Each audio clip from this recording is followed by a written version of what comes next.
Hi everyone, today's module is BSBITU401 or Design and Develop Complex Text Documents.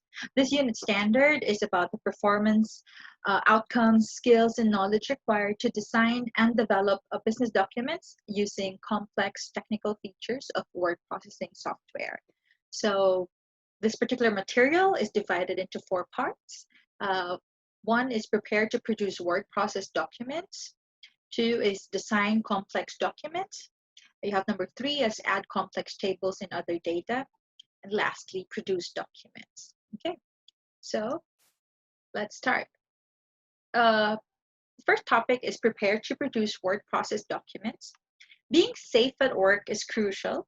So to maximize your potential, to achieve whatever work you're set out to do, and to do the work efficiently and effectively, the first step is to ensure that you have a comfortable and safe work area and a work environment. So this can be done in three main ways.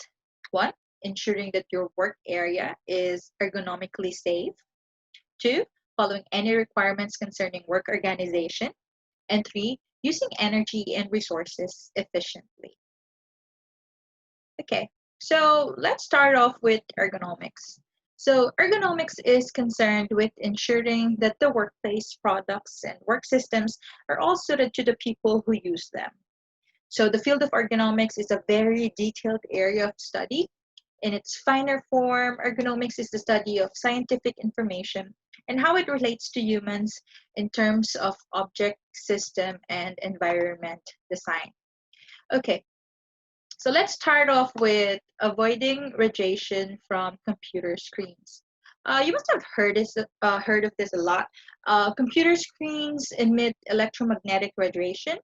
Although research has not shown any definite effects of prolonged exposure to the radiation, however, that doesn't mean that there is no apparent danger. So to be on the safe side, the most practical way to reduce exposure is to attach a radiation protector filter over your screen. It's easy to use, and attaching it to the computer screen as you merely just clip it or hang it over your screens. I'm sure you've seen them. It's like a rectangular or square type of film that you just hang over uh, your monitors or laptop screens. Other people kind of like, if they don't have it on their laptops or on their desktops, they use eyeglasses that are that the eye clinic call anti-radiation. So you can opt for that also. So look into the picture on the slide to see how it all come together. Okay, so that's one for you, avoiding radiation from computer screens. The next one is the chair height, seat, and back adjustment. So the best chairs that an employer can provide for the employees are the adjustable chairs. Okay, uh, obviously we all have different body features, different heights, different you know requirements. So each individual will require a particular chair height and back adjustment. The provision of adjustable chairs will help in allowing each individual to find the most comfortable position for them. For example, I myself, I would always have to have the chair at the fullest height, obviously without my legs or my knees hitting the table, because I don't like my legs to be kind of like stretching. So I always have to have it at the highest, the tallest height, basically for me. But I don't like the back to be flipping.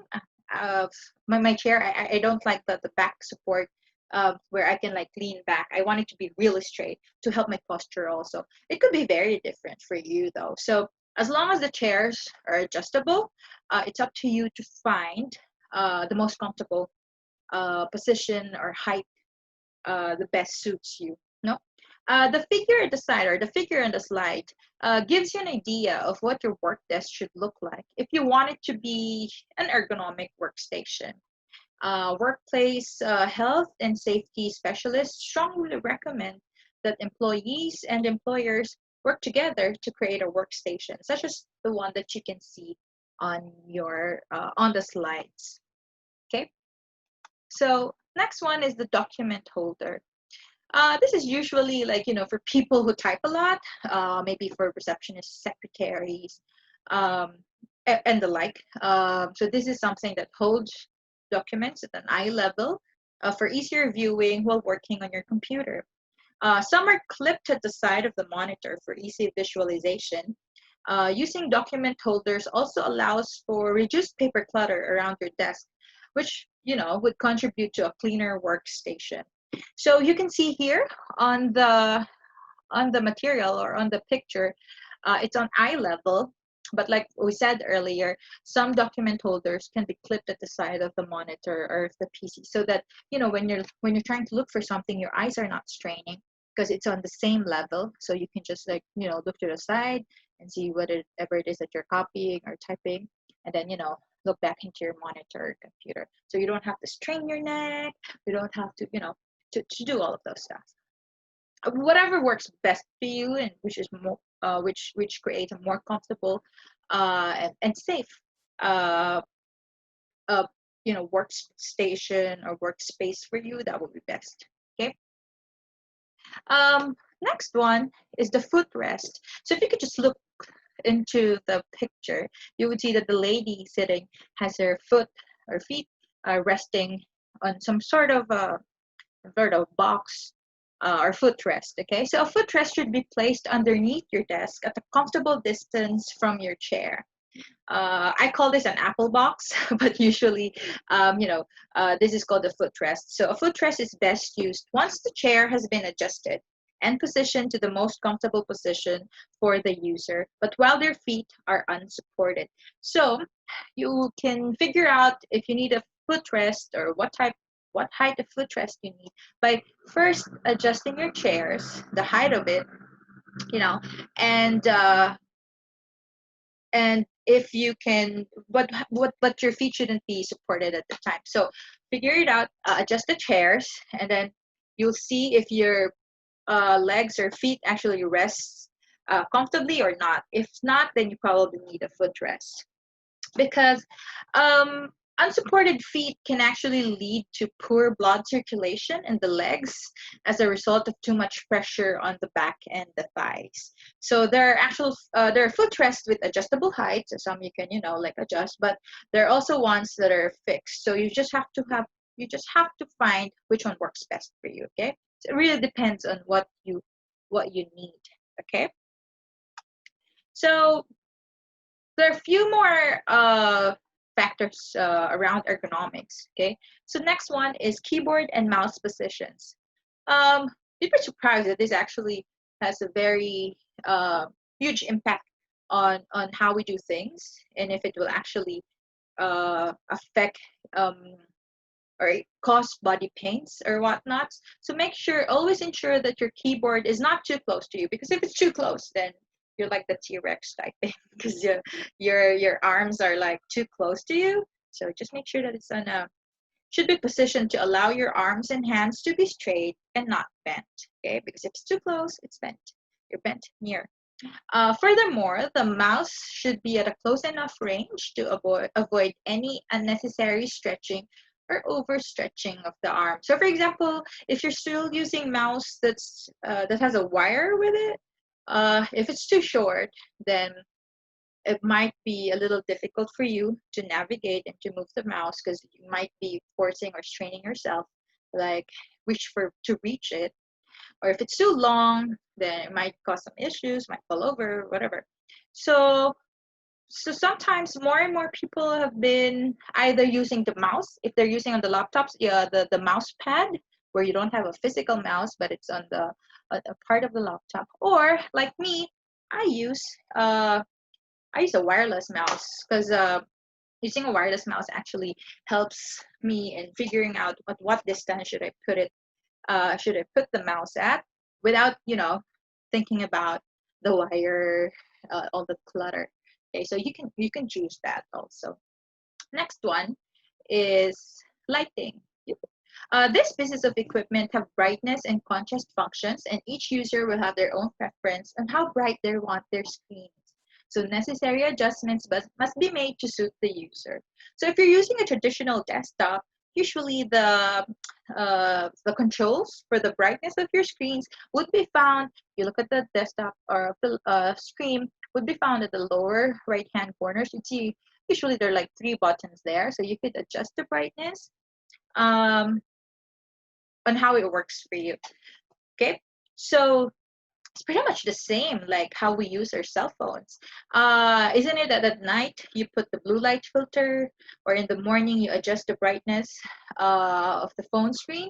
Because if it's too bright, then it strains your eyes faster. If it's too dark, though, it does the same because you're trying to like squint to figure out what's there in your screen. So you just have to set it at a level where it's most comfortable for you without straining your eyes.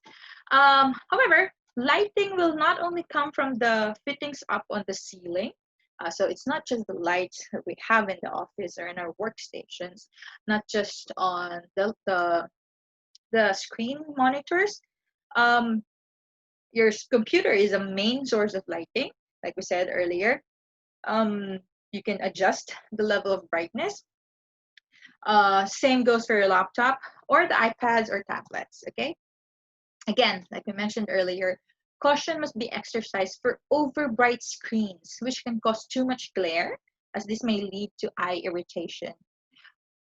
This goes the same. Poor lighting can lead to poor visualization, straining of the eyes, headaches, and irritated eyes, okay? So next one is noise minimization. It's common sense that a person cannot concentrate well in a noisy environment because noise can be highly distracting, it can affect communication, it can reduce the ability to focus, it can actually reduce work performance and productivity. The noise controlling procedures that are used in your organizations or in your companies are dependent on what type of work environment it is. Is it an environment where there are loud and heavy machineries that are constantly used? Or is it an environment where telephones are constantly, continuously ringing? So you have to check, no? Because it depends um, what type of noise controlling procedure or material you're gonna use. If it's like with heavy machineries, usually people have these huge headsets that could block off some of the noise. If it's like an office or where you have phones constantly ringing, you can either adjust the volume of the ringer of the phone, or if your office allows, you can put it on a headset. Again, you have to check what are the guidelines of your organization or company, because in some companies they allow people in the office to actually use their own personal headsets. Um, and some other companies they don't. So it's best for you to check so that you make sure that you're not violating any company policies. Next part of ergonomics is posture. Um, there are some indications that you may have bad posture, uh, like back pain, neck pain, shoulder pain, your legs or your feet are aching. So pain in the back can be the result of muscles being strained in one way or the other. Whilst it is important to make sure that you use ergonomically designed pieces of equipment and furniture, like we discussed earlier, as well as adopting various ergonomic methods to create a healthy and safe environment, another method that may be adopted to support good posture is that of stretching and a few other exercises, which we will tackle later part of the slides. Okay. um at your desk, so if your type of work consists of you sitting on your desk typing and doing away stuff, uh avoid hunching. Sometimes so easy to slouch, no?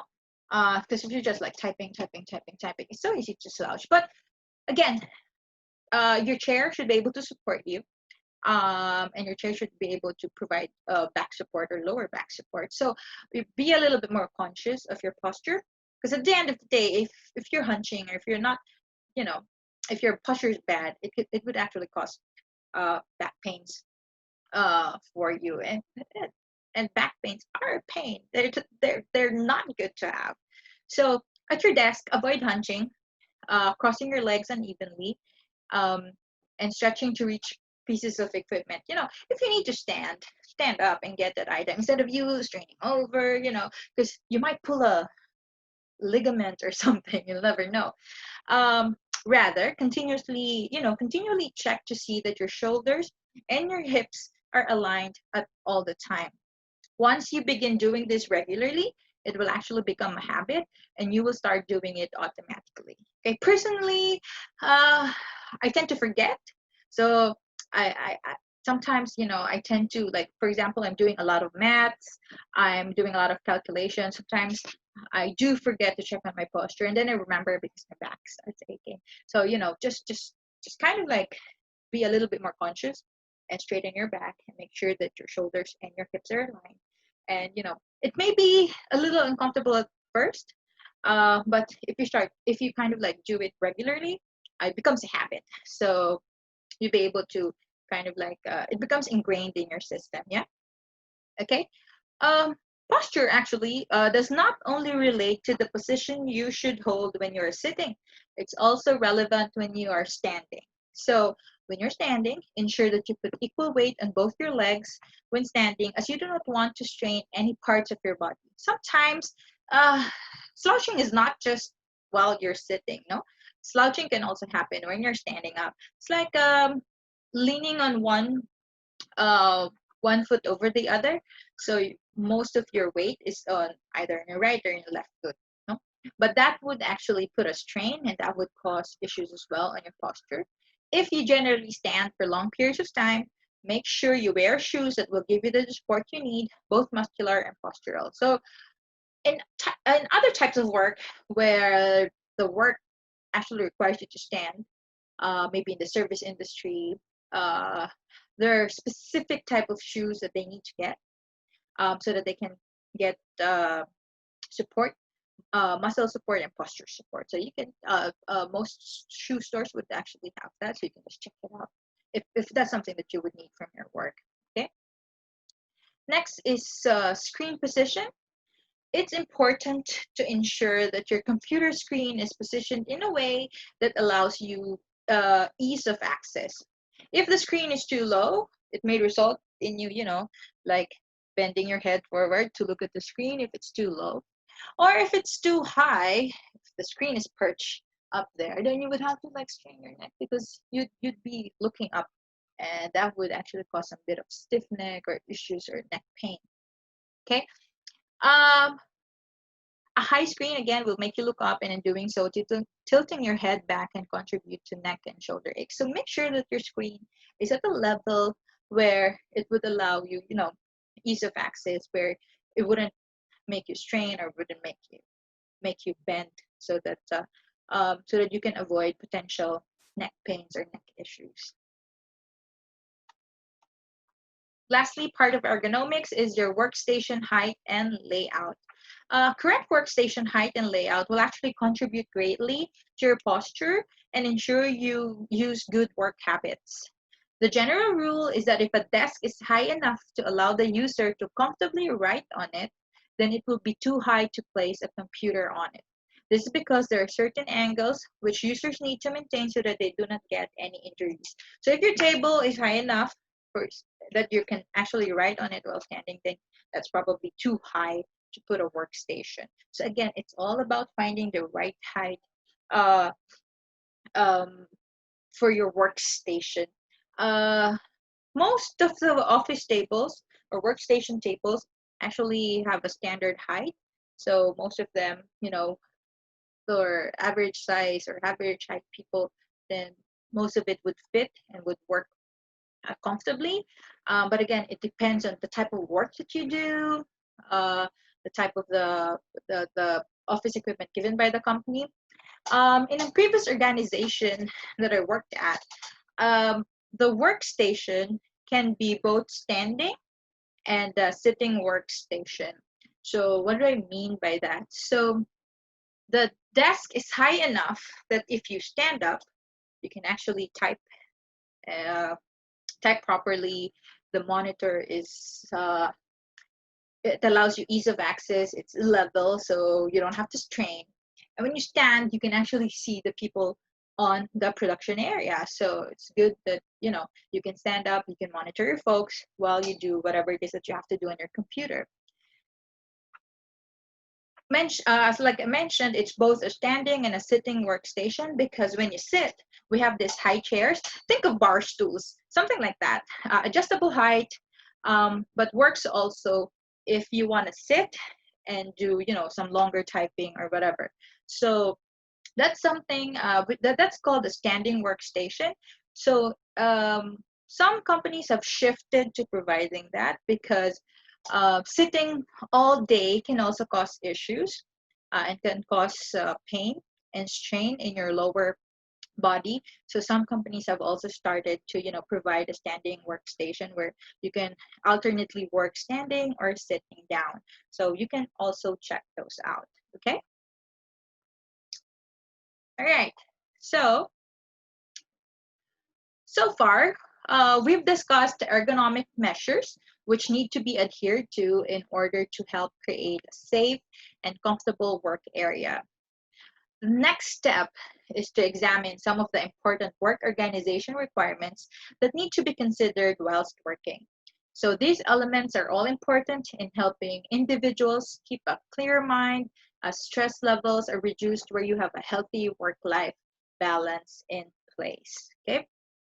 Uh, First one is exercise breaks. Okay. If a job requires you to sit at a desk for up to 7 or 8 hours a day, during which you need to remember to use a variety of, you know, ergonomic methods and furniture to help you look after yourself, it can actually become quite taxing on the body. Like I mentioned earlier, if you're just sitting on the desk, you know, it can actually affect you.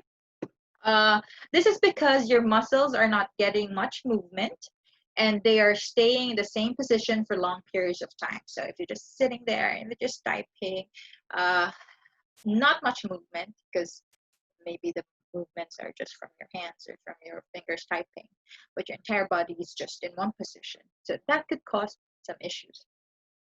Muscles which are not used and are stuck in one position can sometimes become tight and painful. So this is where the muscle pains come in. For example, think about your legs and what they do or do not do when you're sitting at your desk working. It is fair enough to say that actually that they don't get much movement, because if you're sitting, I mean, your legs are just there. It wouldn't move on its own. So the same can be said about your back muscles. So if you're just sitting, you know, your back muscles are constrained and tight because it's not having much movement. Okay. Um, can also have a mix of repetitive and other activities. So some job roles may be very repetitive, while some may be varied, where you get to experience or do a range of jobs each day.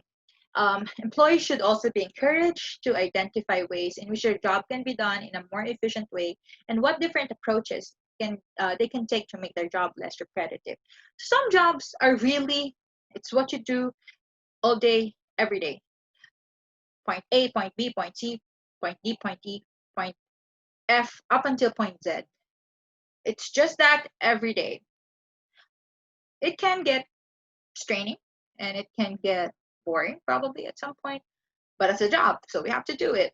So our roles as employees, we should also be looking for ways or identifying ways in which and how we can do our jobs in a little bit more efficient way. So for example, just an example, you do point A to point Z every day, but you know, in your quest to find a way to make it more efficient, you figured out that you can actually skip point B and C, uh, and the entire job wouldn't be affected.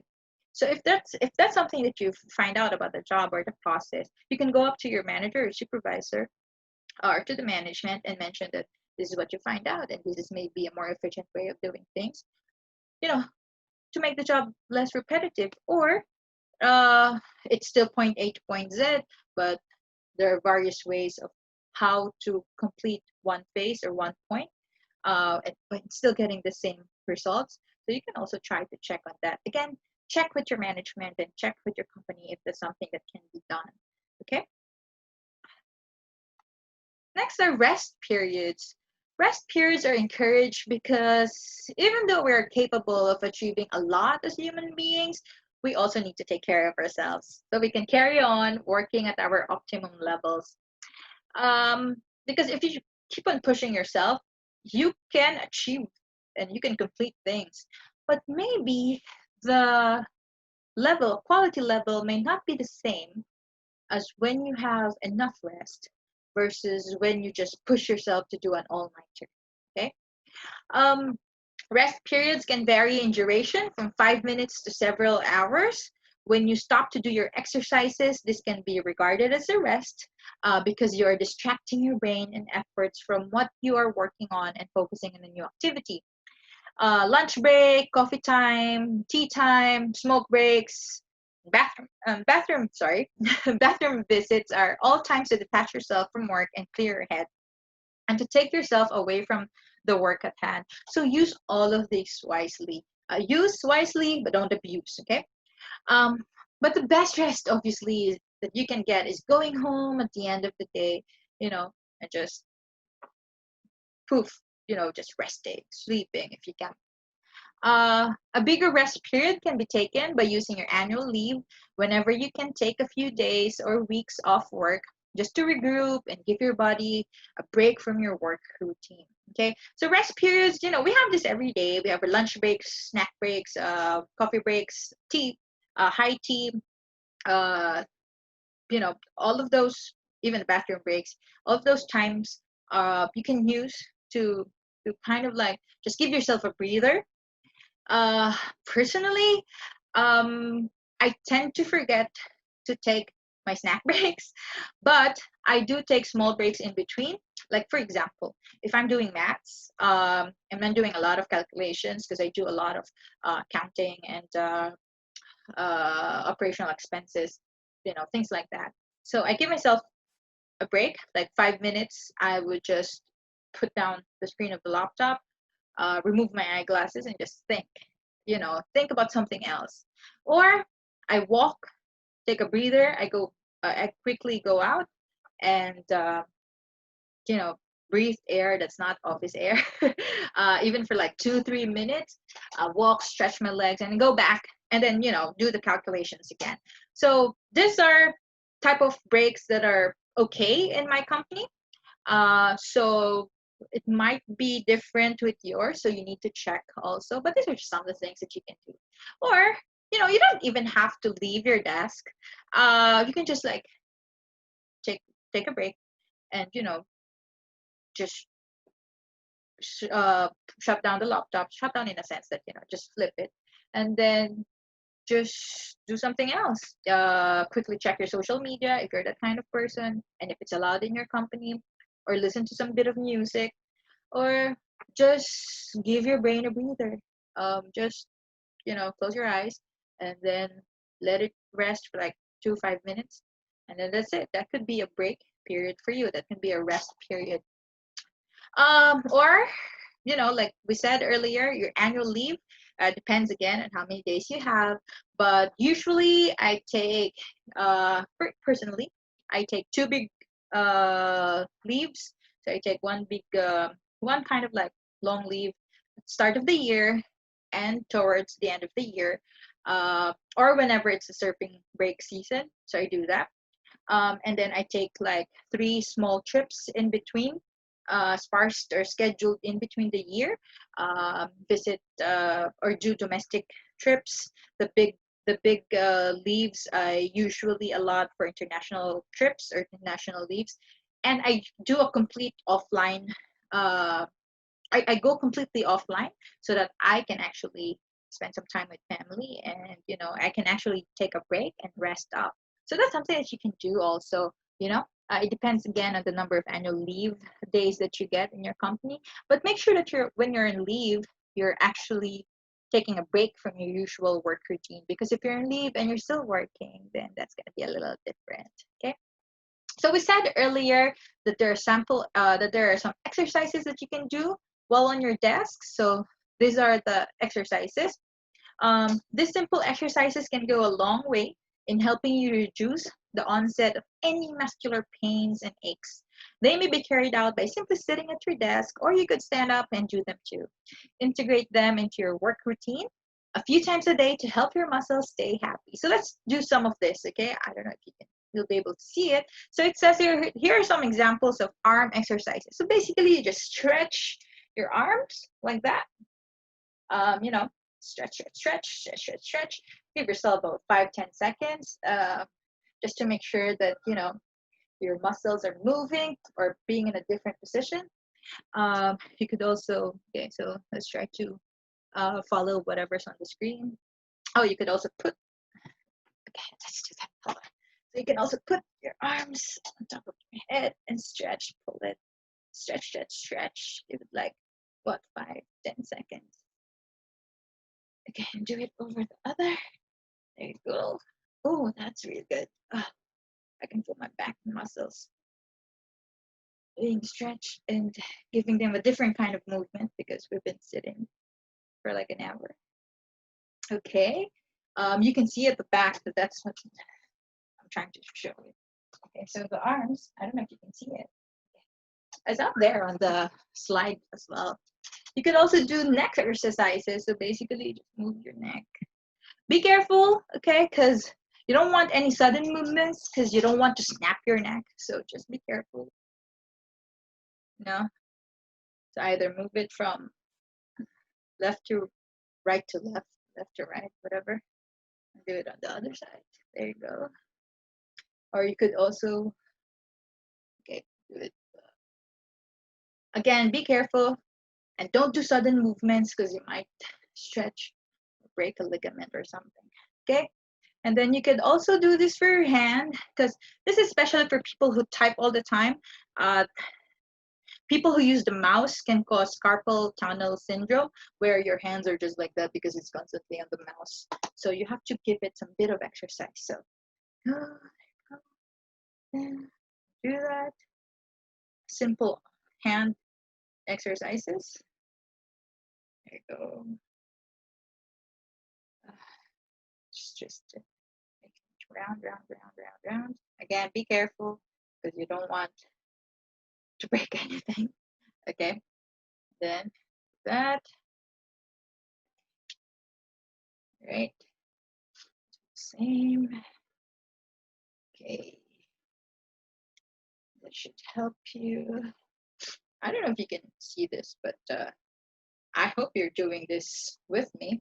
It's actually really good to give some bit of a break for your body.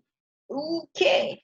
So again, very simple exercises, but can go a long way in helping you reduce the onset of any muscular pains and aches. So I hope you've tried it. If not, try it. They'll actually help you. Okay.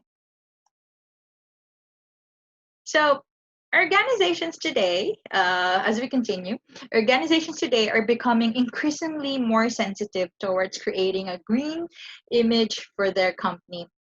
This means that they want to portray that they care about the environment, and as a result, they have integrated procedures which encourage and guide their workers on how to use energy and resources efficiently to reduce wastes and conserve resources.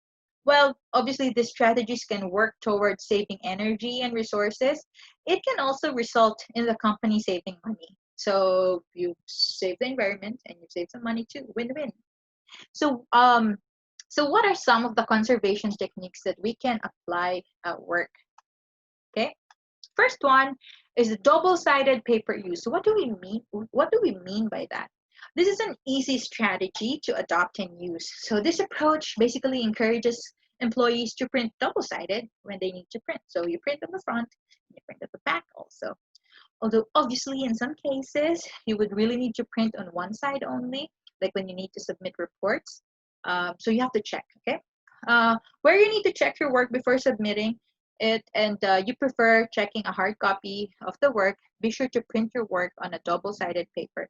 If you're in the habit of using a pad to make notes or to do your work, again, use both sides of the sheet.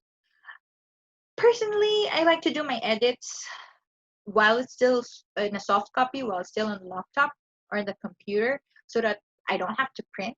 Ergo, I save ink and I save paper. But if you're the type of person who needs to edit a draft on a hard copy, then just make sure that you print on a double side, or you do a double-sided printing. Okay. Next one is recycling used and shredded paper. So I'm pretty sure this is very popular, that we have to use recycled uh, uh, paper. We have to do recycling. Paper is a highly recyclable commodity. This means that when paper needs to be disposed, it should be placed in a specific recycling bin, which will allow the paper to go through a process where it can be reused again. Shredded paper, even though it has been shredded, obviously still paper, so the same rule apply in terms of recycling paper. Paper can include newspaper, printed paper, boxes, notepads, diaries, used envelopes, printed unmarked paper. So those are all types of paper because, it's probably just different with the size, thickness, but they're still paper. However, plastic, paper clips, staples, staple wires, sticky tapes, these are non-recyclable items. So they must be removed before you place the paper, before placing them into the recycling bin. Okay. Next one is reusing paper for rough drafts. Sometimes documents may be printed but are not ultimately used as the end product. So for example, this is draft one, draft two, but that's not the final paper. So or final version of the document. So in order to get the most out of the paper, use the blank side of the document. So if you didn't do a double-sided printing, then the other side of document will be free or will be blank. So you can use this to print out drafts, okay? Or use it as where you can put rough notes or, comments on the material. In order to get the most out of the paper, we said earlier that use the blank side of the document. But be careful of breaching confidentiality requirements if the original document contains sensitive information. So usually, or what I teach my secretary is there are two bins. One bin is for paper that can be reused. So the other side of the paper is blank, and which we can use for other printing requirements or material. But the printed material, the printed material on it should be something that's generic and shouldn't contain any confidential information. So for example, in sales, obviously the printouts shouldn't have any material about sales data and all of that other stuff that you don't want your competitors to know. The other bin she has are those paper with printed confidential information, but those are for shredding. So she has two bins. One is for recycling, for printing again, and the other one is for shredding. This is to make sure that papers with confidential information are not reused or used as a scratch paper. Okay, so you can do the same. Again, depending on your company's organizational requirements, you can do something like that. Okay. Next is utilizing power save options. So a lot of our equipments have the power save options. Power save refers to the process of saving on the consumption of electricity when electrical pieces of equipment are sitting idle for a period of time. Energy rating labels can help you choose energy efficient appliances. Star ratings have been developed as a simple way to help you compare the energy efficiency of different appliances that perform a similar task. A higher star rating index indicates higher energy efficiency. So, I don't know if you've seen it, but in an appliance store, you would usually see the appliances and it has a yellow sticker on it and it has a certain number. So it is the star rating. So for example, a couple of years ago, my fridge got busted, so I had to get a new one. So there I was in the store. I was choosing from a multiple options from different brands. And I saw that paper and I asked, what does that mean? What does the number mean? So it was explained that it's more efficient in terms of energy use if the number is higher. So at the end of the day, I chose one that has a higher rating slightly a little bit more expensive, but the higher rating for the efficiency means that at the long run, it wouldn't be consuming as much electricity as the others. Okay, so that's something that's also there on laptops, when you buy computers, um, and other, other appliances or other equipment that consumes electricity. So it's worth checking out. So maybe that's something that you need to check also. Okay, so those are the conservation techniques, no? Double-sided paper use, recycling used and shredded paper, reusing paper for rough drafts, and utilizing power save options. Okay, so next is identifying document purpose, audience, and presentation requirements, and clarify with relevant personnel as required. So text documents are the type of documents most used in an office or business environment. The types of documents that employees encounter during their work are many. There are a lot of these documents, okay? Each of these documents has a specific purpose, obviously. They will be aimed at a specific audience and will have a set of presentation requirements. Further to this, in order to get documentation approved or checked, certain people will need to be consulted. So the various personnel that may need to be contacted can include policymakers or writers, upper management, external and internal stakeholders, team members, supervisors, and colleagues. So what are these types of documents and who do you kind of like consult? So for example, if you're creating a memo, a policy guideline about operations processes, obviously you would have to consult the operations team because you would have to make sure that the policy or the step-by-step process is as per operations. If, for example, you have to press X before pressing Y, it has to be very clear, and you have to consult with people who actually do this type of job every day. Okay, so you have to consult the operations team. You also have to consult policymakers. So if it involves something about policy, like maybe HR, if it requires, if the policy that you're making requires defining the tasks or job description of the people involved, okay? And then once that is done, you would have to get the buy-in of upper management, like whoever is the functional head of that department, if they agree or not, before you actually release the policy guideline or the memo, okay? Uh, Another type of document would be create the handbook at work. Most organizations have some sort of employee handbook or guidelines or manual, which has all the policies, like if your company requires wearing of uniform, what are the guidelines for wearing uniform, uh, company conduct, code of conduct, types of violations, if required, attendance policies, blah, blah, blah. Most of these are integrated in the employee handbook.